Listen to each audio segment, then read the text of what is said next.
주의 사자가 빌립에게 말하여 이르되 일어나서 남쪽으로 향하여 예루살렘에서 가사로 내려가는 길까지 가라 하니 그 길은 광야라. 일어나 가서 보니 에디오피아 사람 곧 에디오피아 여왕 간다게의 모든 국고를 맡은 관리인 네시가 예배하러 예루살렘에 왔다가 돌아가는데 수레를 타고 선지자 이사야의 글을 읽더라. 성령이 빌립더러 이르시되 이 수레로 가까이 나아가라 하시거늘 빌립이 달려가서 선지자 이사야의 글 읽는 것을 듣고 말하되 읽는 것을 깨닫느냐 대답하되 지도해주는 사람이 없으니 어찌 깨달을 수 있느냐 하고 빌립을 청하여 수레에 올라 같이 앉으라 하니라. 읽는 성경 구절은 이것이니 일러스되 그가 도살자에게로 가는 양과 같이 끌려갔고 털 깎는 자 앞에 있는 어린 양이 조용함과 같이 그의 입을 열지 아니하였도다. 그가 굴욕을 당했을 때 공정한 재판도 받지 못하였으니 누가 그의 세대를 말하리요. 그의 생명이 땅에서 빼앗김이로다 하였거늘 그 내시가 빌립에게 말하되 청컨대 내가 묻노니 선지자가 이 말한 것이 누구를 가리킴이냐 자기를 가리킴이냐 타인을 가리킴이냐. 빌립이 입을 열어 이 글에서 시작하여 예수를 가르쳐 복음을 전하니 길 가다가 물 있는 곳에 이르러 그 내시가 말하되 보라 물이 있으니 내가 세례를 받음에 무슨 거리낌이 있느냐. 이에 명하여 수레를 멈추고 빌립과 내시가 둘 다 물에 내려가 빌립이 세례를 베풀고 둘이 물에서 올라올새 주의 영이 빌립을 이끌어 간지라. 내시는 기쁘게 길을 가므로 그를 다시 보지 못하니라. 빌립은 아소도에 나타나 여러 성을 지나다니며 복음을 전하고 가이사랴에 이르니라. 오늘 말씀은 하나님의 셈법 두 번째 시간입니다. 빌립 집사의 행적이 기록되어 있는 말씀입니다. 특별히 오늘 읽은 이 본문은 그가 주의 사자의 인도함을 이렇게 받아서 움직이는 가사에 갑니다. 그리고 가사에서 내려가서 에디오피아 내시를 회심시키고 그 일이 자세히 기록되어 있는데 이 사건을 보면 이 중요한 내용이 에디오피아의 내시가 회심되는 사건이 중요한 것 같아 보여요. 그런데 오늘 우리가 보게 되는 깨닫는 것은 성령님에 의해서 여기저기 끌려다닌다는 거예요. 빌립이 성령님에 의해서 여기로 갔다 하는 그것이 더 중요하다는 사실을 우리에게 알게 해줍니다. 우리에게 성경이 무엇을 이야기하고 있는 걸까요? 사도행전에서 기록된 모든 그 하나님 나라와 복음을 전하는 사역자들, 사도들, 이 부름받은 사람은 내 계획이나 어떤 내 뜻, 그거에 따라 이렇게 내 열심으로 하나님의 일을 감당하는 것이 아니라 하나님이 갑자기 부르시기도 하시고 갑자기 나타나시기도 하시고 그렇게 부르심과 뜻에 합당한 사역들을 하는 것을 보게 됩니다. 처음부터 그곳에 사역을 하러 간 것이 아니었어요. 연관성이 없는 거죠. 주의 사자의 인도함을 받아서 가사로 내려갑니다. 그리고 가사에서 내시를 회심시킵니다. 그런데 회심한 후에 또 성령의 인도함을 받아서 아사도라는 곳으로 또 가게 돼요. 그의 의도와 계획 없이 이렇게 끌려다니는 것을 보게 됩니다. 이게 왜 우리에게 중요할까? 우리의 믿음의 길, 신앙생활하는 삶이 바로 이래요. 믿음의 길을 우리가 걸어왔고 또 그만큼 뭔가 쌓아온 것이 있어서 그 내 모태신앙 때부터의 그 쌓아온 믿음의 그 길을 통해서 뭔가 내 삶이 플러스가 되거나 곱하기가 되거나 더 이렇게 나아갔으면 좋겠는데 오히려 그 열심을 인해서 영향력을 행사했으면 좋겠는데 그 큰 능력으로 더 쓰임받기보다도 전혀 상관없는 곳에 빌립은 전혀 의도하지 않은 곳으로 가서 오히려 더하기나 곱하기의 인생이 아니라 나누기가 되는, 오히려 더 자신의 것은 없어지고 더 나누어지는 인생으로 바뀌게 되는 빌립을 보게 됩니다. 주님 앞에 충성된 종이어서 빌립의 열심히 영광을 만들어낸 것이 아니라 하나님이 그를 사용했다. 여기에 우리의 초점이 있어야 하는 것입니다. 우리가 이 세상을 살아갈 때도 크리스찬이라는 이름으로 살아갈 때 우리 마음에 주를 향한 계획이 있고 열심이 있습니다. 그리고 그걸 하나씩 추진해서 성취하고 쌓아가는 것으로 생각하는 우리의 생각을 오늘 빌립을 보면서 깨져버리고 있습니다. 사마리아 사람도 아닙니다. 이스라엘 사람도 아닙니다. 에디오피아 사람을 만나는 거예요. 그곳에서 중요한 인물 내시를 만나는데 그가 회심한 것이죠. 그리고 나서는 또 송별회도 못하고 또 다른 길을 갑니다. 업적을 이뤘다면 거기서 뭔가 큰 다음 일을 위해서 경력이 되거나 아니면 그곳에서 큰 이제 권력을 가진 사람이 될 수도 있었을 텐데 그렇게 사용하지 않고 다른 길로 떠나는 거예요. 내가 이걸 했고 내가 이런 일을 감당했다, 내가 했다라는 그 보이는 업적으로는 하나님이 일하지 않는다라는 사실이에요. 내가 이거 했었어요.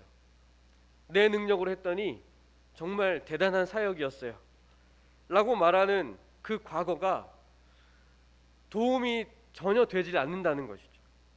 성경은 바로 그것을 가르쳐 줍니다. 그 과거의 내 경력을 얘기하면 그 교만이 오히려 사역을 망칠 수 있는 거예요.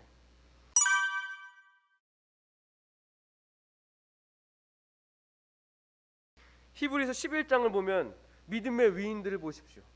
비슷해요. 무엇이 그들을 믿음의 위인으로 만들었는지를 보면 그들 또한 빌립과 좀 비슷합니다. 노아가 처음에 나옵니다. 11장 7절부터. 노아는 홍수가 날 것이라는 경고를 듣고 배를 뚝딱뚝딱 짓는데 배가 꽤 커요. 모든 동물들을 가능한 다 배에 넣어야 됩니다. 그리고 사람을 피난시키기 위해서 큰 배를 지어야 되는데 그저 하나님 말씀 하나만 믿고 이익을 남기기 위해서 배를 짓는 게 아니라 늙어 죽을 때까지 배만 짓습니다. 세상에서 볼 때 아무런 쓸모없는 일이에요. 간간히 중간에 홍수라도 나면은 사람들한테 얘기할 게 있어요.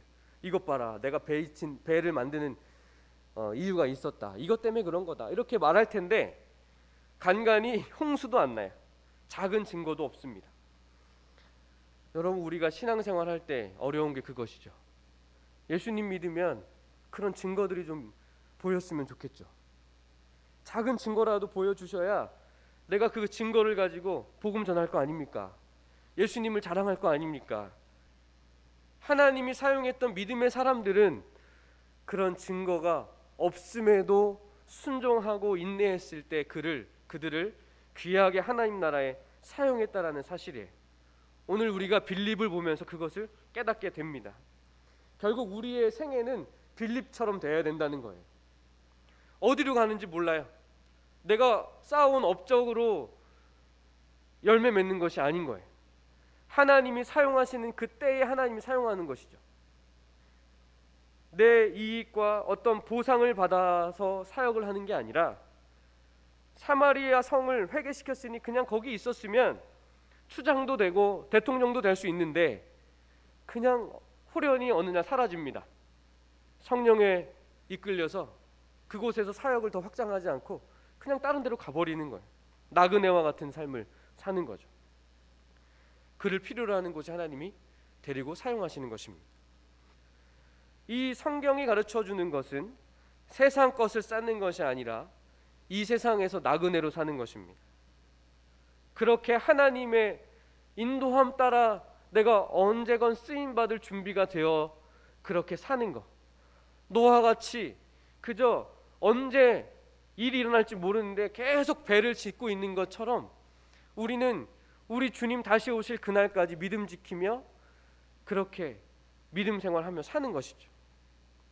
그렇게 내가 있는 자리에서 살 때 내 모습을 보고 세상 사람들이 예수 믿으면 뭔가 있구나를 깨닫게 되는 거예요. 그렇게 복음이 증거될 수 있는 것입니다. 빌립을 통해서 오늘 그것을 가르쳐주고 있습니다. 사도행전 8장을 보면은 빌립의 이야기인데 전혀 그의 인생에 남은 게 하나도 없어요.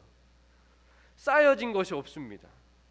그런데 그 속에서 가장 많은 일, 가장 큰 일을 행하고 있습니다. 이사야 55장을 읽다가 은혜를 받았는데요. 이사야 55장 한번 찾아보실래요? 이사야 55장 8절 말씀을 보겠습니다. 이는 내 생각이 너희의 생각과 다르며 내 길은 너희의 길과 다름이니라. 여호와의 말씀이니라. 하늘이 땅보다 높음같이 내 길은 너희의 길보다 높으며 내 생각은 너희의 생각보다 높음이니라. 이는 비와 눈이 하늘로부터 내려서 그리로 되돌아가지 아니하고 땅을 적셔서 소출이 나게 하며 싹이 나게 하여 파종하는 자에게는 종자를 주며 먹는 자에게는 양식을 줌과 같이 내 입에서 나가는 말도 이와 같이 헛되이 내게로 돌아오지 아니하고 나의 기뻐하는 뜻을 이루며 내가 보낸 일에 형통함이니라. 아멘. 11절까지. 이 내용은 무엇입니까? 비가 하늘에서 땅으로 떨어지는데 비가 다시 직접 하늘로 올라가지 않는다는 거죠. 하늘에서 떨어졌어요. 그런데 땅에 적셔들고 비가, 그리고 적셔진 그것이 내를 만들고 강으로 흐르고 바다로 흐르고 그런 다음에 하늘로 수증기로 조금씩 올라갑니다. 그런데 그렇게 하는 동안에 하나님이 하시는 일이 있어요. 나무가 크고 곡식이 자라고 열매가 맺어지는 겁니다. 물은 그냥 하늘에서 떨어졌어요. 그냥 스며들었다가 다시 하늘로 가는 것 같지만, 허무하게 헛바퀴를 도는 것 같지만 그동안에 많은 일들이 일어납니다. 생명을 자라게 하고 생명을 크게 하고 하나님이 하신 열매가 있는 것이죠. 비가 내려서 어디 고여 있는 게 아니에요. 흘러가요. 땅으로, 강으로, 바다로 흘러갑니다. 우리 눈에 직접 보이지는 않지만 하나님이 하시는 일이 있다라는 것이죠. 우리의 인생이 그래요. 나 이런 사람이야. 나 이런 대단한 능력 있는 사람이야. 이렇게 사람들한테 인정받고 확대가 되면 될수록 오히려 더 큰 일을 할 수 있을 것 같잖아요. 내 존재가 남들 눈에 띄지 않아도 값싸다고 생각하면 안 되는 거예요. 우리의 인생을 그렇게 낮은 자존감으로 생각하면 안 됩니다. 우리가 어디서 무엇을 하든지 하나님은 나를 사용하고 계시다는 사실을 깨달으시기를 축복합니다. 하나님이 가장 큰 지혜와 능력으로 나를 사용하고 계신 거예요. 어떤 내 업적이나 내 능력으로 사용하는 것이 아닙니다. 하나님의 지혜, 하나님의 방법으로 우리를 사용하신다는 사실이에요. 그러니 우리 학생들은 공부하면서 성적이 잘 나지 않는다고, 좋은 대학 못 갔다고 실망하고 낭망할 필요가 없습니다. 내가 어디서 무엇을 하든지 하나님은 이 보잘것없는 나를 사용하신다라는 사실을 깨달아야만 하는 것입니다. 이 코로나 시대를 지내면서 어렵고 힘든 우리의 삶 가운데 우리가 더 실패하고 더 쓰러지면 안 됩니다. 오로지 하나님의 지혜와 능력을 의지하고 빌립처럼 내가 어디로 쓰임받을지 몰라도 그저 말씀하실 때 순종하고, 하나님이 이리로 가라 하면 가고, 멈춰라 하면 멈추고, 그렇게 지금의 내 자리를 믿음지키며 살아가는 그런 우리의 일상의 삶이 주님이 다 보고 계시고 주님이 다 사용하신다는 사실입니다. 우리 온라인으로 예배하는 우리 모든 학생들, 가정, 모든 성도들이 그렇게 하나님의 인도하심을 받아서 성도의 축복을 누리는 모두가 되기를 간절히 축원합니다.